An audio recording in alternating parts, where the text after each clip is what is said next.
This Wycliffe Brothers board, like most of their boards, has very similar finishing on the exterior. You've got this nice faux leather. This one's in a blue finish with the chrome accents here on the corners, corner protectors, and then on the bottom you've got your chrome hinges as well. So if you've used any Wycliffe Brothers board in the past, this will probably look very similar. The handle also feels very sturdy and solid and is, a good thickness for an average size adult hand to pick up and carry around. Now this is a heavy, large board. This is probably the antithesis of a travel board, okay? So you could absolutely take this on the road with you, but this is gonna live best at your local club or your bar or your home or wherever you're playing at, okay?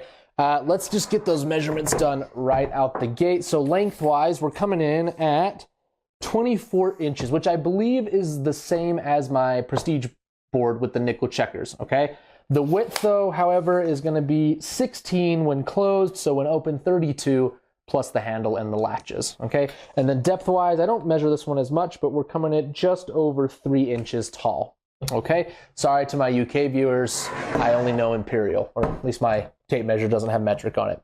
Overall though, fit and finish is great. I have had various Gammon Village boards that I've purchased myself over the years, and they're fantastic quality. This is a really hard-wearing leatherette exterior. The quarter protectors do a great job from keeping the edges from fraying, and overall, I think they're one of the best values for the money, and I've said that on this channel before. So let me put the camera overhead, and I'll open this up. We'll take a look at the inside, because that's where the magic is. And it's legitimately hard to fit this entire board in the frame, even with the tripod extended all the way up. So that's just to give you a feel for how big this board is. Don't let that dissuade you though. Honestly, it's really fun to play on this, and as you'll see, it's still within easy reach for most adults to be able to get across the board and grab their checkers. So enough talk. Latches I didn't mention earlier. Nice solid chrome latches. They have some of the best in the game. I love the Gammon Village / Wycliffe Brother latches.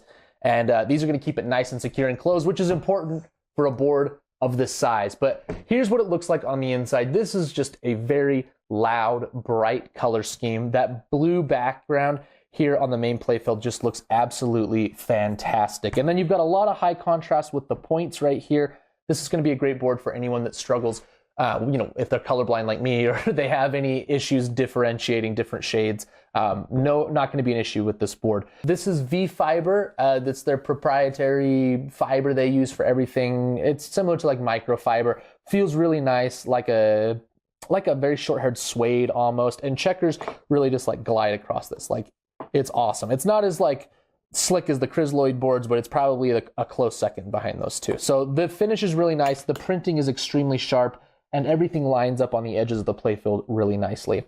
Now the cups here, standard Wycliffe Brothers cups. I like the tall cylindrical design. The inside is finished with the same kind of V-fiber material as the rest of the play surface. They do have a trip lip, and this is one of my favorite dice cup designs. I like this over the oblong oval ones, and they have a good sound. There's a faint bit of padding, but not a ton. So you do have pretty loud dice cups, but if you're into the kind of the overall ASMR sound of backgammon, they really scratch that itch, I should say. Okay, so dice cups are great. The dice are good quality. If they're not anything special, they're just standard non-precision dice, but they're very highly polished. They've got good round edges. They're the perfect size for this board. And all the pips, which I always talk about, are smooth without any gouges or nicks or anything in the paint. So I like the dice. You can't complain about them. You'll probably, if you're playing competitively, replace them with some precision dice. But if you're not, I really don't care that much because I'm not playing in any tournaments or anything right now. They do just fine for me. And then the doubling cube, of course, the very classic Wycliffe Brothers ginormous doubling cube. This is a polarizing doubling cube, but I think it's great. It's very, very hefty. The pearl finish looks great. The numbers are easily legible, and as Wycliffe Brothers or Gammon Village says, you can double with authority when you set that sucker down. So I really like it, and I have like 5 of these at this point, and they're awesome. Now the checkers, these are the star of the show. Okay, these things are absolute monsters, and they have that same kind of almost ceramic-y sound that other Wycliffe Brothers boards have. They're just big, like they're really big. There's a single one in my hand. You can see almost takes up my palm. They sound really great. They don't stick together. They're finished perfectly with smooth edges and really even swirling on the contrasting color. We've got the blue color, and then we've also got the kind of ivory cream color, and they are just phenomenal. Oh, I absolutely love them. And I've dropped these a few times on hard surfaces. They haven't cracked, they haven't chipped, they haven't broken. So they're very nice checkers. I think people sleep on the Gammon Village Wycliffe Brothers checkers. So let's do some measurements here. The most important one for me is fit across, and the fit across is good. 1 millimeter or 2 side to side, perfect amount to be able to slot these down and have them line up right on the point. So I would expect that in a board of this price. And then going across the board, we've got, now this is a 24-inch board, so I expect that we're gonna get at least 11, 5, 1, 2, 3, 4, 5, yeah, 11 checkers across. And if this was a 1 3/4 inch board, we'd probably get 12. But because these are the larger checkers, 11 across, which is fine. That's really not a big thing. Now, like I mentioned, this is very like imposing board, but you can see I'm a 5'11" person. I can reach all the way across and grab things on the other side. So not really an issue. I mean, it's a stretch, but I'm not like leaning over the table. I'm just sitting up straight, reaching across, and I can get all the way. Okay, so if you are a shorter person, perhaps this may not be the right board for you. I would say anywhere 5'9", 5'10", and up, you will have like no strain at all. And depending on the height of your chair also may dictate how far you can reach. Okay, so let's set up a game here. We'll go through a few rolls. Okay, we're gonna get let's have that be the roll, 6 and 2. Okay, so with our 6, we'll come here, and then I'll probably bring the 2 down here. Let me know if that's the correct move there.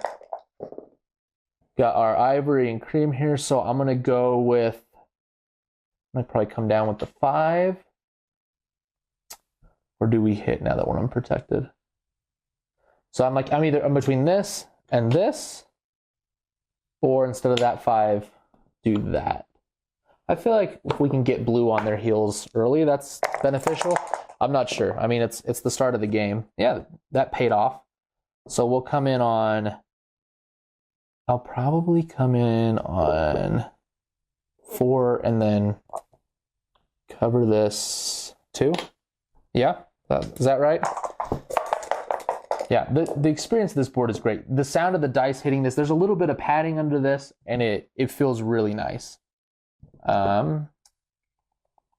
6 and 3, so we can hit with the 6, I think. And then for our 3, we can either bring a builder down, 1, 2, 3, but that brings that in the 6 range of this, or maybe just come up with this. I think that's what I'm going to do. I'm maybe not giving this as much thought as I would in a normal game. So 2 and 6, we've got to come into here. And then for our 6, really not a lot of good options. Breaking this does not feel right, and creating a bunch more blots. That would bury. Coming down here, I think we maybe just run this out. Okay, this one I really need help on, guys. Let me know. Let's do 2 more rolls. We'll give the cream one more, and then we'll give the blue one more. So 4 and 5. 1, 2, 3, 4, 5, and 4. Yeah, I think we take these up. Yeah, it's got to be the right option there. All right, 1 more for blue here. Double 5s, love it. Now, these are finger disc checkers, so you can like get dice cocked in there, but I've never really had an issue. They pretty much settle down into like a flat position most of the time. 1, 2, 3, 4, 5, 4, 5. So probably here, leave less blot, and then boom, 5 and 5. Yeah, that was a great roll. Okay, we'll give white one more, and then we'll wrap up with a little outro here. 3 and 2, 2 and then 3. We got a hit. All right, let's go to the outro. So there you have it. That is the Wycliffe Brothers Club Class 2-inch checker tournament board. This is an absolutely massive board that's going to dominate any space you go to. If you love the tactile part of backgammon with those big, chunky, clacky checkers, it's definitely worth picking up. And like my other Wycliffe Brothers, the quality is fantastic. The checkers, no rough edges, even finishing, very nice swirling in the pearlized checkers. The playfield has that nice V-fiber finish, resistant to stains, great for sliding your checkers across. Overall, I mean, I absolutely love this thing. That's going to be it for today. Thank you so much for watching, and I will see you next time.